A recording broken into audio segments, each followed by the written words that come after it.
consciously engage in spiritual practice together.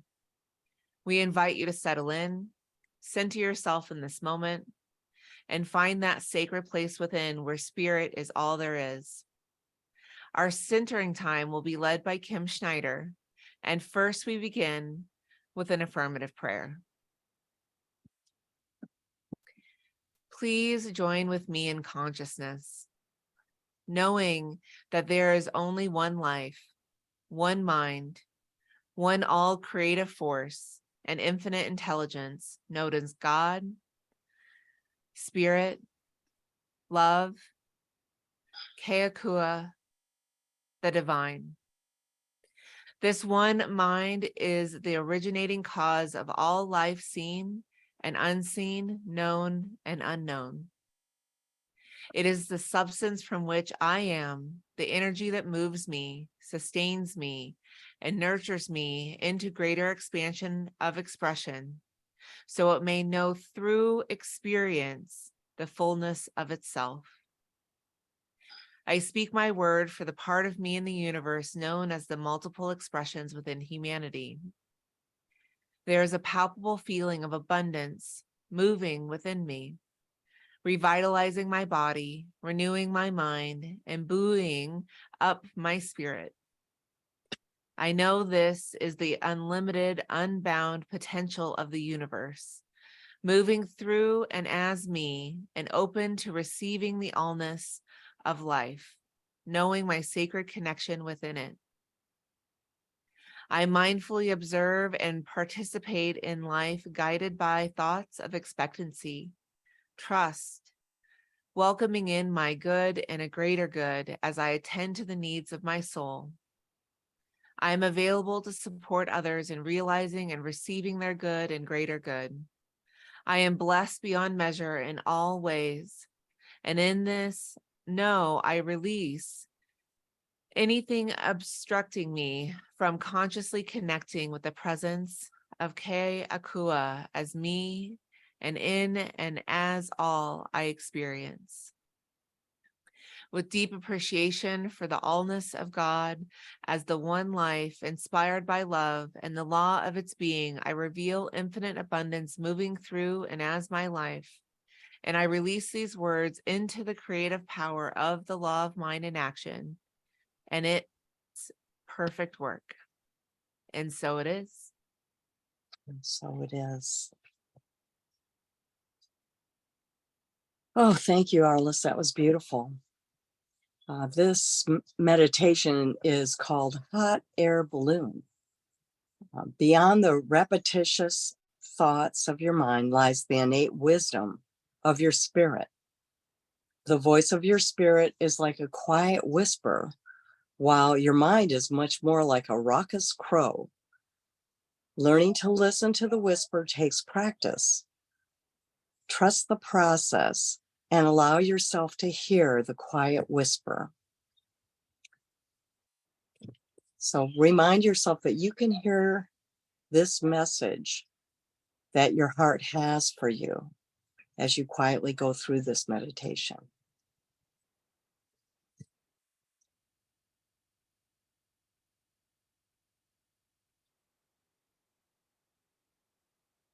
You're sitting on the side of a hill, looking down at the valley. The gently rolling hills look out like a series of well-manicured lawns. The sky is a brilliant blue. It's a sunny day, and there's a gentle breeze, and the temperature's just right. As you sit there enjoying the day, you notice something colorful coming over the ridge. At first, you're not sure what it is. Then you realize it's a rainbow-colored hot air balloon. It floats effortlessly along. You notice the basket under seems empty. When it begins to land on a hill nearby, you run over to it. As it settles down, you walk over and you look in the basket. There's a little creature in there. You aren't sure what it is, but it looks friendly and its eyes are filled with love. He hands you a huge empty cardboard box and in a soft voice tells you to put anything that no longer serves you into it. He invites you to put all your limited beliefs, old emotions, and memories into the box. He lovingly explains that you can let go of all that old stuff and open your heart to a more expansive, loving way of looking at the world. He hands you as many boxes as you need. You fill up box after box. When you are done, you hand all the boxes back to the creature. To your surprise, they all fit into the basket. You look into his eyes and you feel incredibly loved, safe, accepted, and free. He smiles and waves goodbye as the hot air balloon slowly takes off. You watch it slowly drift upward. You put your hand above your eyes so you can see it more clearly. Suddenly, a small box comes sailing out of the basket. You race over and pick it up. It has a little tag with your name on it. You open it, and there's a small handwritten note inside with a message just for you.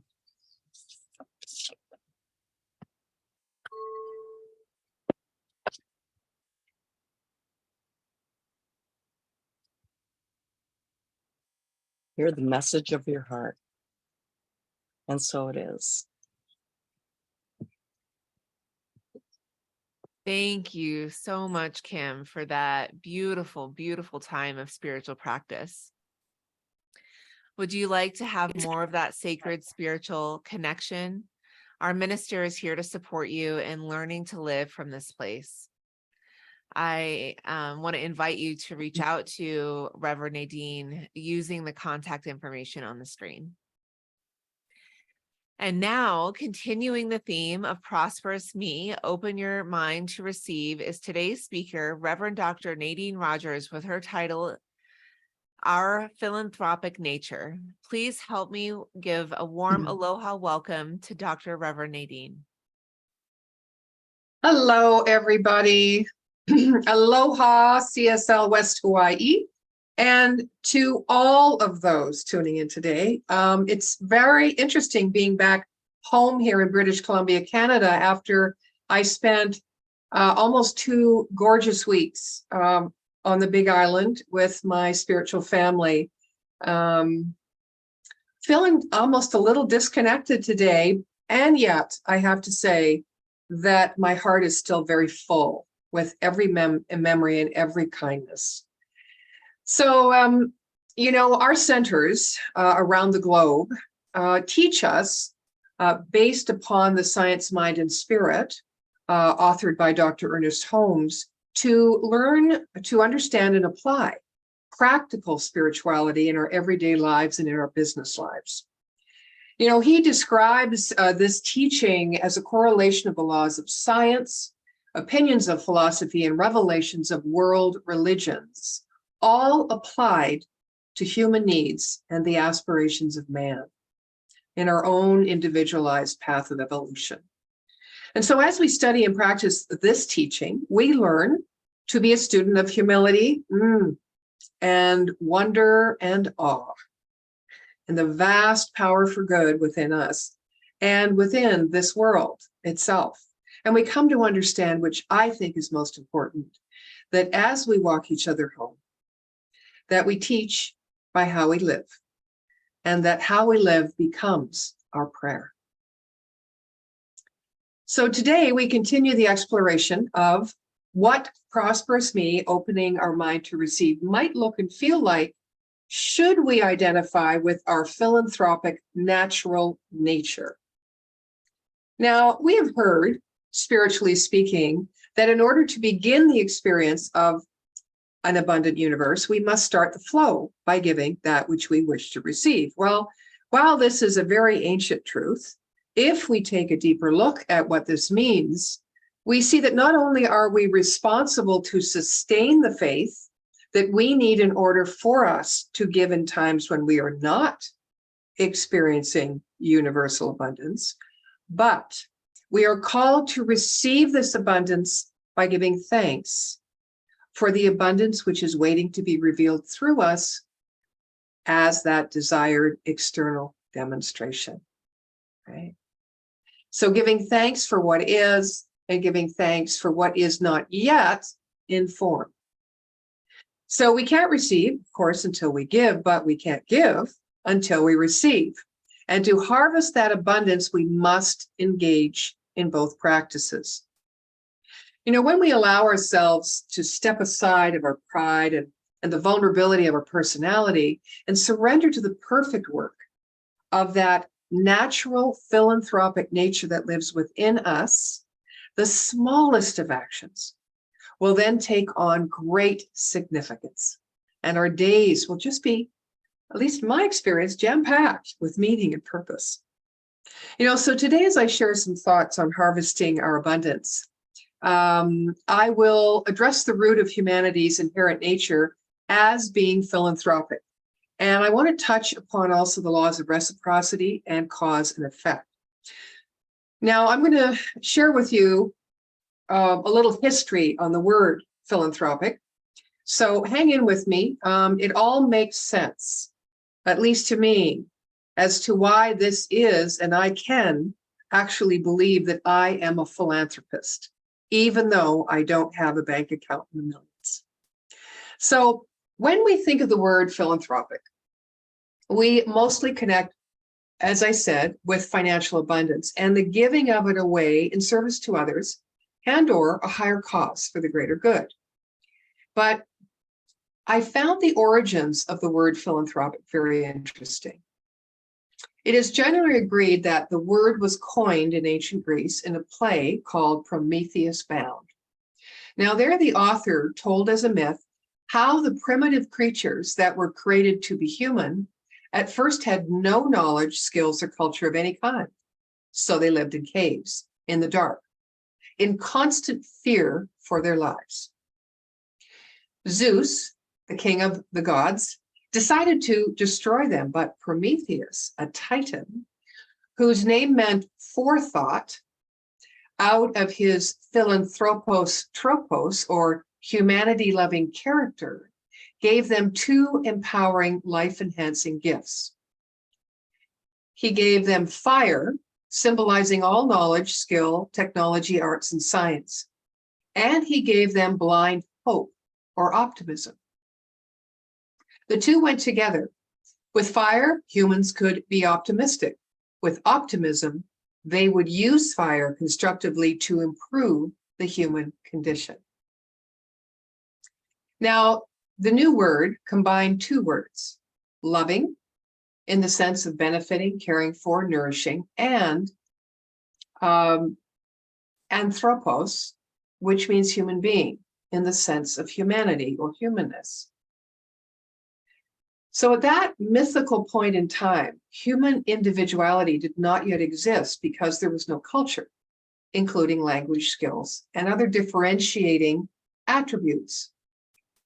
What Prometheus evidently loved, therefore, was not individual human or groups of individuals, but humanity as a kind of being, human potential, as it were. What these proto-humans could become with fire and blind hope is what he loved. So the two gifts, in effect, completed the creation of humankind as a distinctly civilized being. Philanthropia, loving what it is to be human, was thought to be the key to and essence of civilization. Now, imagine that. Loving what it is to be human, check yourself in the mirror, was thought to be the key to an essence of civilization. So the last piece of this, the Greeks adopted that love of humanity as an educational idea, whose goal was excellence, the fullest self-development of body, mind, and spirit, which is the essence of liberal education. Right? And it means a state of well-educated habits stemming from love of humanity, a state of being productive and benefit to humans. Isn't that an interesting origin to that word? Love of my humanity. love of my humanity might very well ask me at this moment to buy a calculator with a conversion table in it so that I can finally convert the amount I envision would have made me a full-fledged philanthropist to the amount I actually have within me right here and now, with which to realize, receive, and reveal this abundant universe in support of others' similar revelations. Wow. When we stop to ponder, we realize that here is so much we have been given, and that we didn't earn or need to be deserving or worthy of.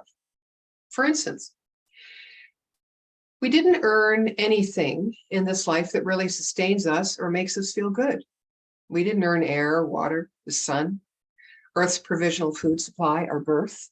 And yet, we strive to amass possessions to increase the illusion of our status, our security, and power. In doing so, embraced in the illusion of scarcity instead of the belief in universal abundance, we can live lives of entitlement, and we can give little heed to our responsibilities as stewards of our own life, the life of others, and the life of Earth. All the while endlessly reiterating the question, why? I hope you were being amused at yourself right now, because I am. We're quite something as human beings. In reference to our environmental travesties or our crisis of man's inhumanity to man, our need to know has no doubt uncovered down a couple of levels the money system. And even below this mesmerizing power that money seems to hold over us is the question, what is it to be human? We have created a separate self, I think, and at the root of our experience in life lies the answer to this question. For from it, our world has been created. And that is, what is the self?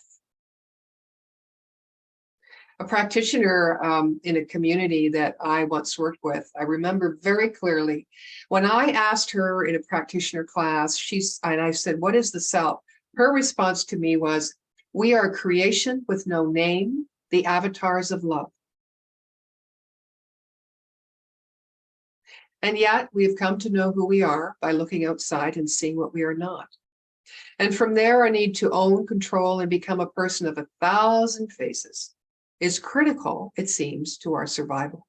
Our survival becomes so precious that we often dishonor others in the expression and discovery of our own true nature. Brené Brown says, we spend inordinate amounts of time calculating how much we have, want, and don't have, and how much everyone else has, needs, and wants. She said, we're often comparing our lives, our marriages, our families, and our communities to unattainable, media-driven versions of perfection, or we're holding up our reality against our own fictional account of how great someone else has it. She continues to say the feeling of scarcity is an irrational fear that rests deeply inside all of us, whispering to our subconscious mind that we simply don't have enough. It is a lie we must overcome to be successful. So the journey of separation in this world of duality is a part of much larger process in order that humanity awaken to its true purpose. And as moments of global crisis occur and escalate, we have a collective choice. Do we give up the game and awaken, become conscious, self-sustaining, reliant individuals, drinking guidance from our spiritual source? Or do we hold on even tighter? Let's imagine we are conscious, self-sustaining individuals guided by spirit, and step into our philanthropic nature as to our conscious use of the law of giving and receiving. Now, there isn't a religious or spiritual teaching that would argue the truth of the principle you must give to receive. In metaphysical terms, as everything is energy in some stage of formation, then both the causal energy of our motivation or intention, act of our giving, and the physical act of giving is equally important. More so if they are congruently energetic, the giving will yield in even greater proportions, blessing both the giver and receiver. But if the intention or motivation is energetically not congruent with the energy in giving one's gift, then it will yield in proportion to its incongruous nature. But what happens if we give away what we wish to receive back? Say we're broke. How can we give away money to receive money? Doesn't make sense, does it? We don't have money to give, so we may conclude that this principle isn't absolute. Principles, by their very nature, are all absolute. In this case, it works by giving something away which has a precious value to the giver and is given with a consciousness of not need or lack, but of acceptance and gratitude of all that one has and is open to receive. It is the energy of the knowing of faith and gratitude in the mind of the giver which attracts more of what we wish to receive, not the material substance of what we give. So what are we really giving away? Or better said, what are we affirming? Our faith, our gratitude, our acceptance of our co-creative power with the universe. The form of the gift in giving that which we wish to receive again is not that important. It's the form of our mental and emotional causal energy and how much clarity, conviction, and faith in it and our word we hold as we give our gift. That is what will affect our life condition. Now, moving to the second half of the law of giving and receiving, equally important in harvesting our abundance is receiving. So I want to share with you a warm, albeit really early story that illustrates the broader application of receiving. It's a story back in 1974 when a sociologist at Brigham Young University named Philip Kuntz and his family got a record number of Christmas cards. So in the week before Christmas, they came daily, sometimes by the dozen, and Kuntz still has them in his home, collected in an old photo album. And they were things like, "Dear Phil, Joyce, and family, we received your holiday greeting with much joy and enthusiasm. Merry Christmas and Happy New Year. Love, Lou, Bev, and the children." That was one example. The cards from that year came in all shapes and sizes, but the basic message was the same. The writers wanted Kuntz to know that he and his family were cared for, and also they wanted to share their own news. They included pictures of family members and new homes and smiling graduates with freshly minted diplomas. Now, that all seemed pretty normal, except for one thing. Kuntz didn't know any of them. You see, earlier that year, he decided to do an experiment to see what would happen if he sent Christmas cards to total strangers. And so he went out and collected directories from some nearby towns and picked out around 600 names. He said, "I started out at a random number and then skipped so many and got to the next one," he says. To these 600 strangers, Kuntz sent his Christmas greetings, handwritten notes, or a card with a photo of him and his family. And then he waited to see what happened. About 5 days later, responses started filtering back, slowly at first and then more, until eventually they were coming 12, 15 at a time. He eventually got more than 200 replies. He said, "I was really surprised by how many responses there were, and I was surprised by the number of letters that were written, some of them 3 and 4 pages long. So why would someone send a 3-page letter to a complete and total stranger? Why did so many people write him back at all?" Well, everything when given or received in gratitude and respect for the mystery of life creates the very feeling, experience, and opportunities we desire. all delivered to us in loving abundance.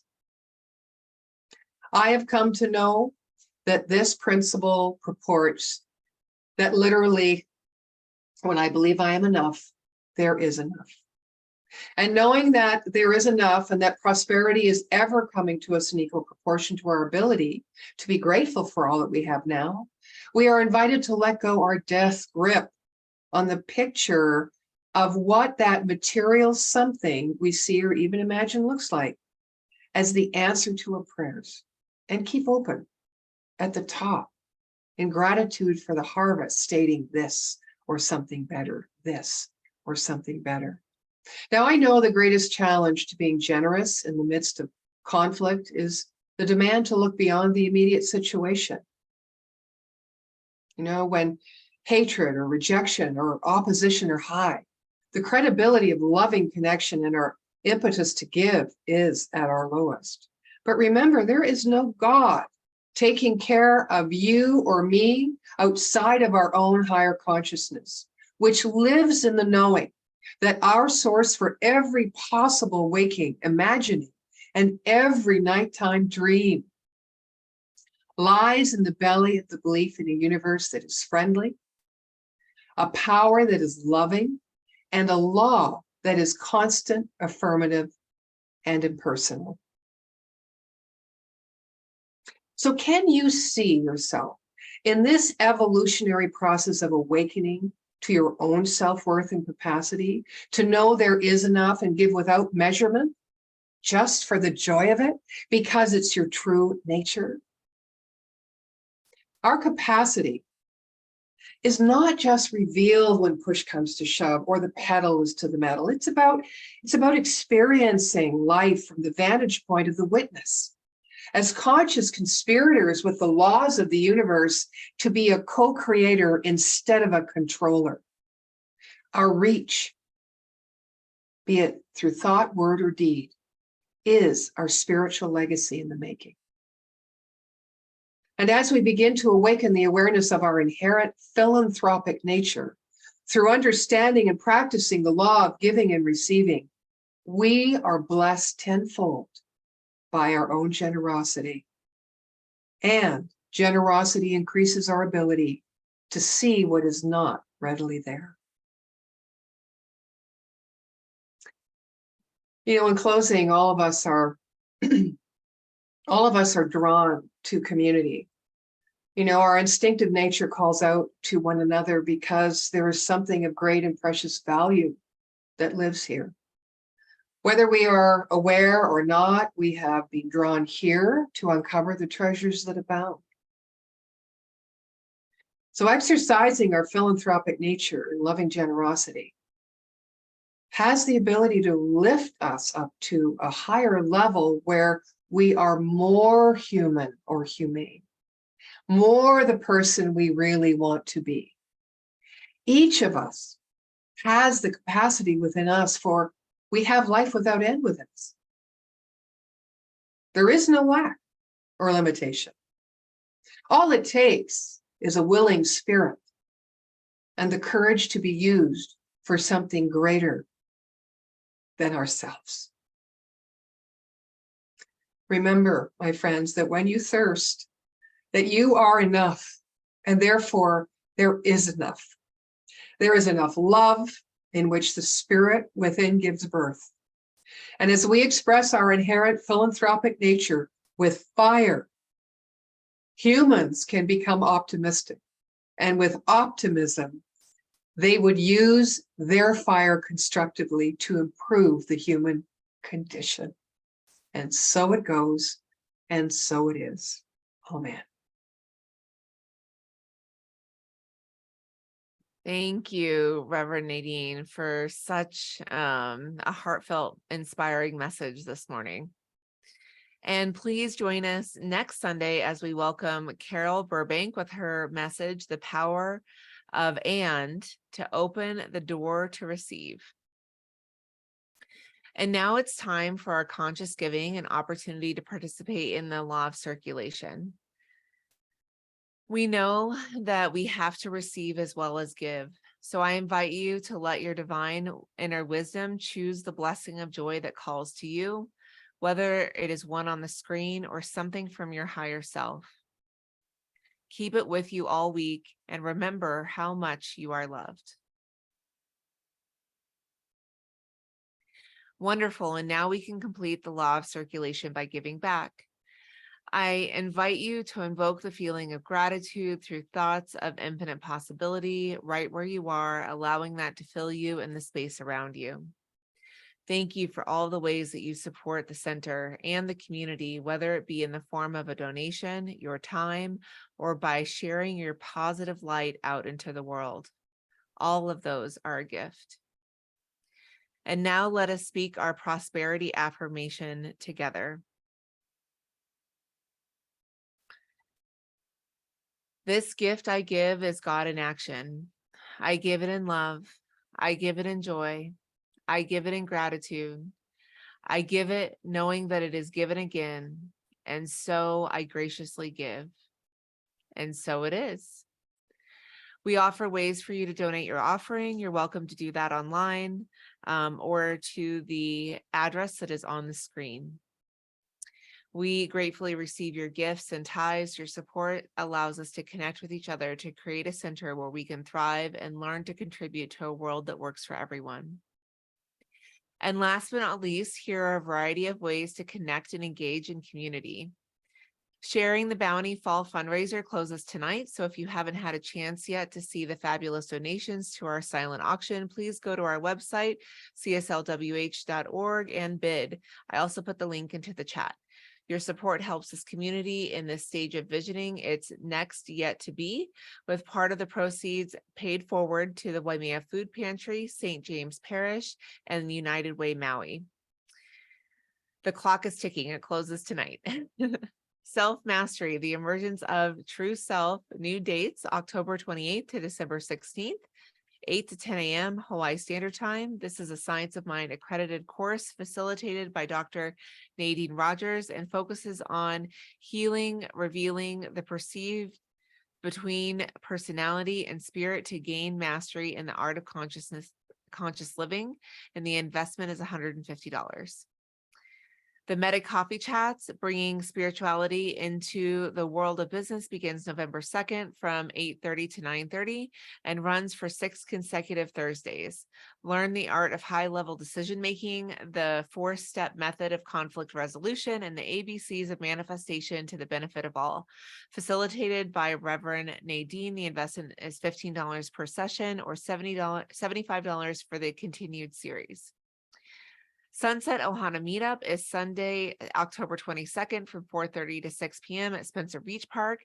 Bring some poo-poos and refreshments to share, or come as you are to join in fun sharing and spirituality, open conversation. This is a great way to introduce others to CSL West Hawaii community. So that is later this afternoon at 4:30 at Spencer Beach Park. As our community is growing, we will begin starting our CSL West Hawaii community business meetings the 4th Tuesday of each month. If you are interested in financial transparency or have questions about the organizational structure and governance, or would like to contribute creative ideas for value received by our members and friends of the center, then join the conversation. The time is from 5 to 6:15. Again, that's going to start on November 4th. Remember that our in-person celebrations will be the second Sunday of the month, so mark your calendar for November 12th at Waikoloa Village. Up next, our guest speaker is Reverend Melissa Blevins from Maui, and our guest artist is Gail Fujimoto, who is part of the Waimea choral community. Links on all of these events to register can be found on our website, www.cslwh.org, or feel free to email us at cslwh.board@gmail.com. On behalf of our entire community, thank you for being part of our spiritual family today, and we look forward to seeing you again. It's now my pleasure to reintroduce Reverend Nadene to close our service with an affirmative prayer, and then we will do the peace song, and then stay tuned for the after chat.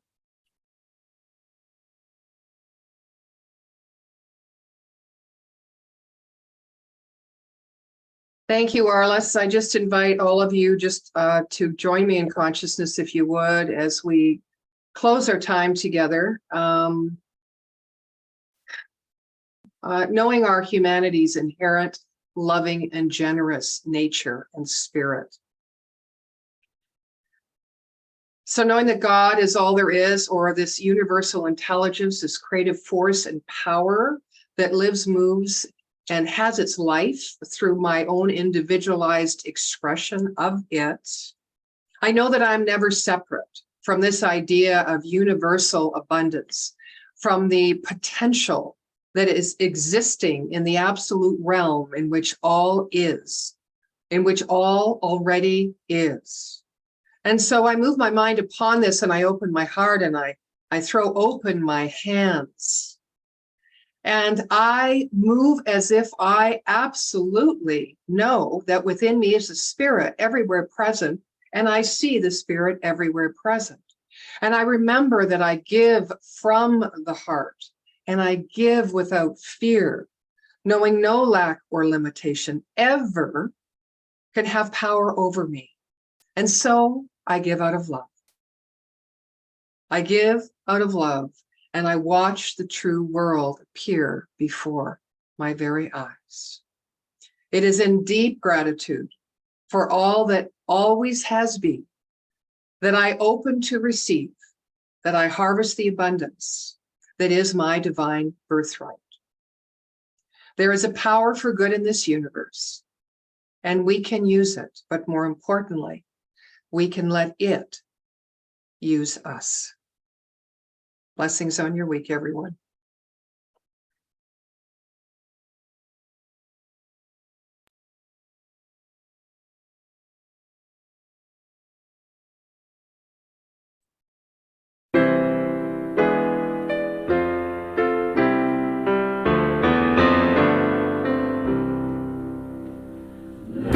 Let there be peace on earth, and let it begin with me. Let there be peace on earth, the peace that was meant to be. With God as Creator, we are family. Let us live with each other.